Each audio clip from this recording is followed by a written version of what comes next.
Hello, all of you wonderful whiskey lovers out there.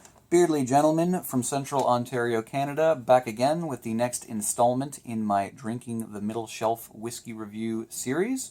And the whiskey that we are going to be talking about today shall be Canadian Club Small Batch 12-year-old.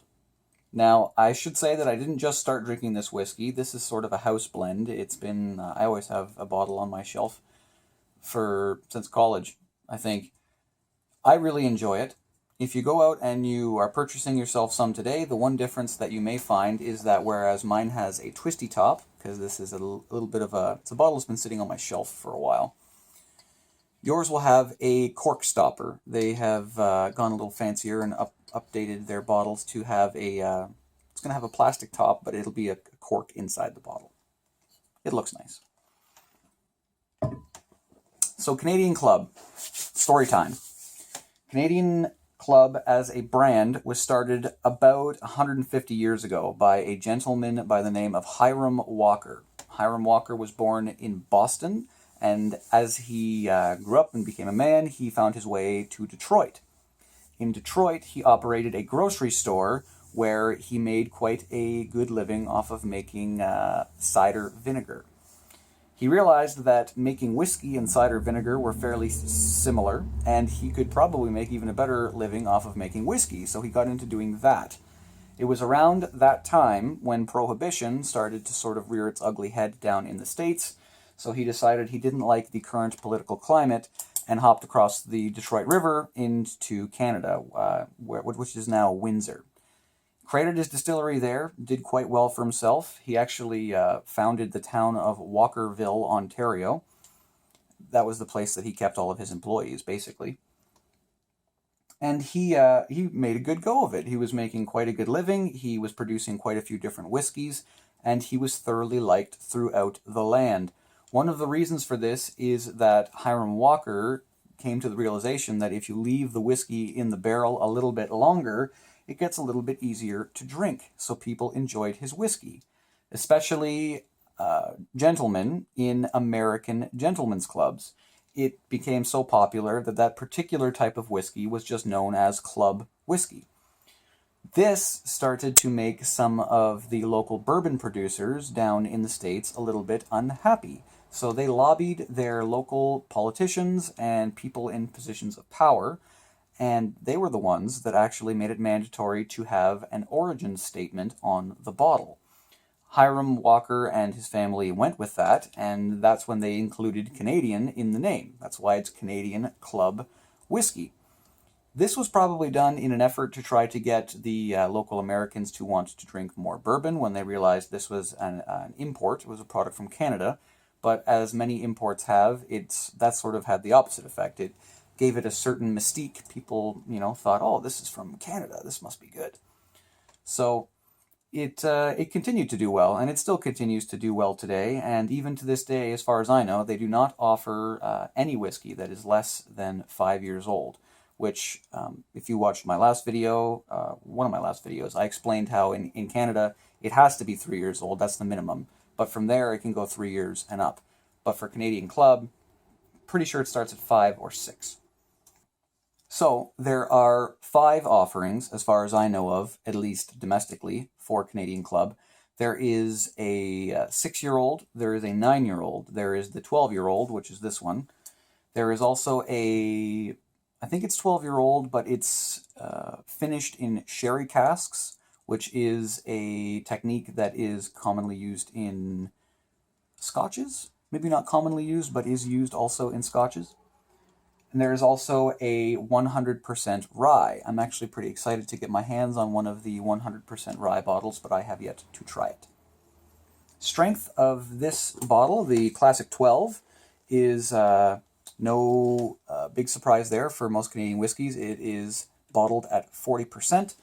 The spirit itself inside, I managed to find a fairly accurate grain bill, which breaks it down as a base spirit of corn, which is common for many Canadian whiskeys, with rye in there as well. There also is malted rye and malted barley, that makes this a little bit different than a lot of other Canadian whiskeys. And it is said that as far as Canadian whiskey goes, the malted barley portion in here is quite high. As far as coloration goes, you can see that it's quite dark amber. That likely has a lot to do with the way that it is finished in the barrels. So all of the different spirits are mixed together in the barrel. They call it barrel blending. Many Canadian whiskeys are matured separately. The corn is matured in one barrel, the rye is matured in a different barrel, and that's a common Canadian practice. This particular one, they call it barrel blending, where it's all blended into one barrel, left in there for 12 years or whatnot. But these particular barrels for the Classic 12 are ex-bourbon barrels from the States, and they're recharred. They charred the bejesus out of the inside of them, which probably has a lot to do with the smooth nature of this whiskey and also a bit of that dark color. Though I do suspect that there is some of the caramel coloring, the E150A in here, that gives it that sort of appealing, really dark color. At this point, I should also bring to light that I am in no means a whiskey aficionado. I am very much just a regular dude with a fondness for facial hair, a regular nose, and quite an ordinary palate.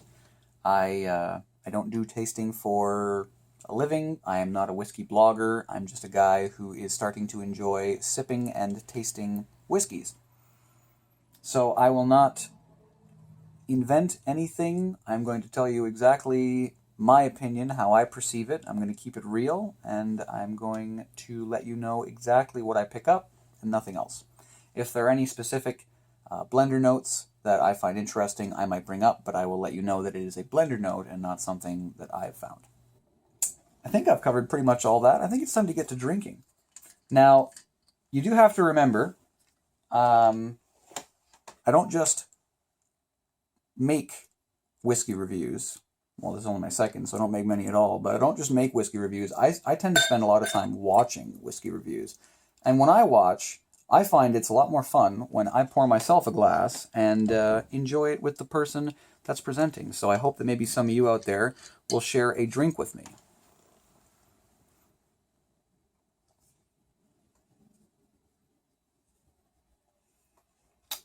I really like the smell of this. I think I just like the smell of most Canadian whiskeys. I'm starting to realize. Definite vanilla. Strong vanilla right off the bat.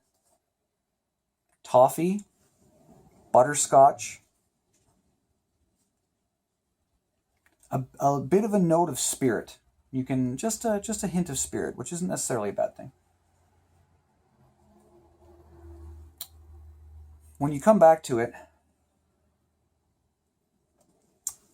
there is a slight oakiness and almost something like burnt sugar, like a creme brulee. If you were to say huff a creme brulee, though your waiter would likely think you were a little bit crazy. It's good. It does have a little bit of spice as well. You can sort of tell it kind of tickles your nose. Cheers.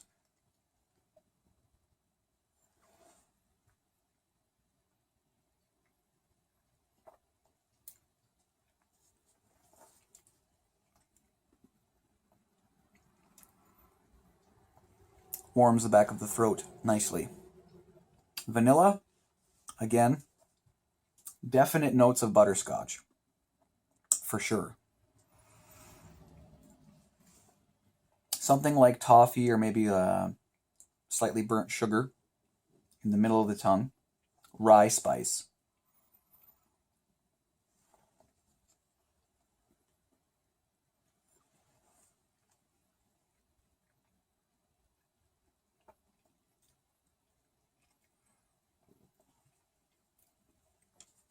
It has that spiciness that I've learned comes from the rye. But it's not pronounced quite in the way that it was with, say, Crown Royal's Northern Harvest rye. I don't think the rye content is as high in this one. So with some other whiskeys, I call them almost like Christmas cake because it's really, really strong, sort of like those nutmeg, cinnamon. This one's a little bit more subdued than that. Very smooth. Smooth to the point of where I would almost say it's kind of silky. It's a little softer than some of the other Canadian whiskeys that I've had. Although for the fairly low, well, for the fact that the alcohol content is only 40%, I do find that it has some very distinguished legs.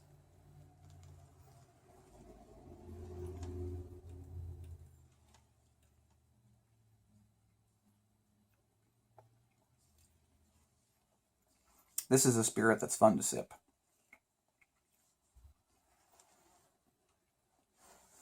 I do notice too, and you might be familiar with this if any of you are coming from a Scotch background, any Scotch, blended Scotch, doesn't matter. You can definitely pick up, especially if you're a malt guy, person, I apologize. If you're a malt person, you can really pick up the barley. Now, I'm not at all gonna say that it's super strong the way that you get in a single malt. Of course, it's a totally different beast. But if you're used to a malted barley, you can taste that. It's in the background. It's a little bit subdued, but it is there. It's almost like a bit of a barley body. I find I quite enjoy it. There also is a sweetness. I wouldn't call it overbearingly sweet, but there is a sweetness to it. One that I couldn't quite put my finger on. And then I realized it's almost like an overripe banana. And I'm not saying that I mind overripe banana. I find usually it's a texture type thing, but I don't want to compare everything to desserts. But if the Northern Harvest Rye was a spicy, nutmeggy Christmas cake, this would be something more like banana bread. That's just the way that it connects in my mind.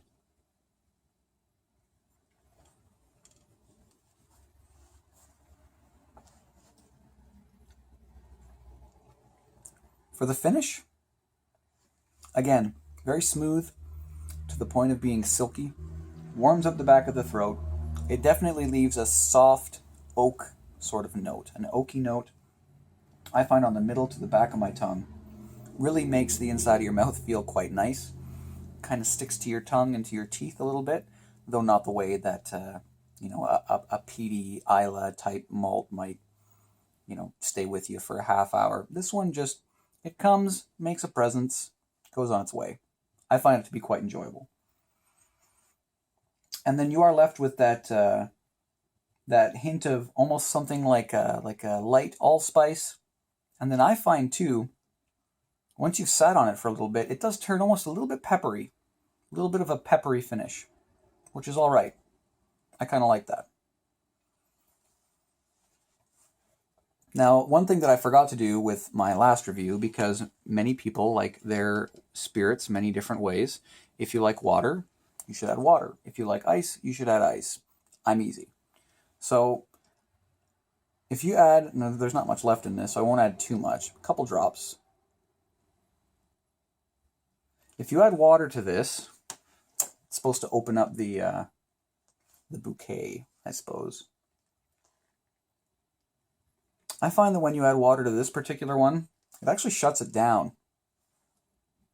They seem to have the blend, the age, the maturation on it seems to be just perfect. If you add any water, it almost takes away a lot of the smell. And then when you taste it,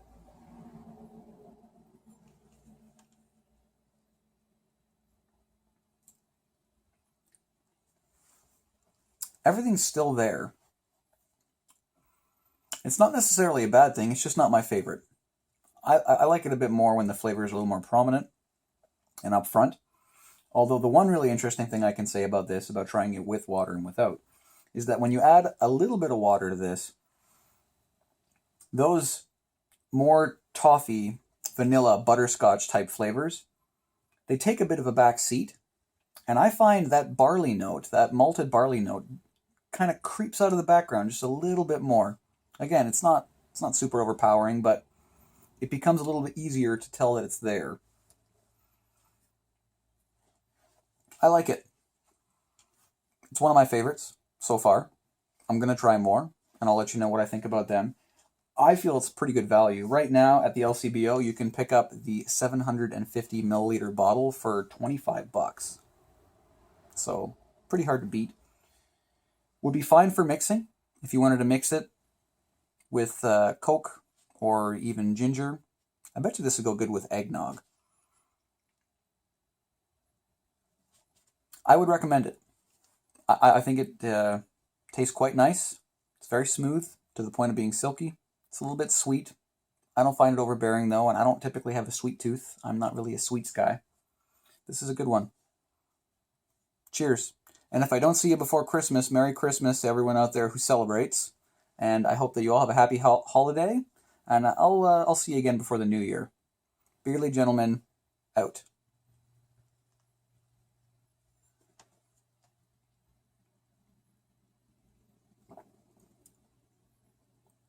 That's good.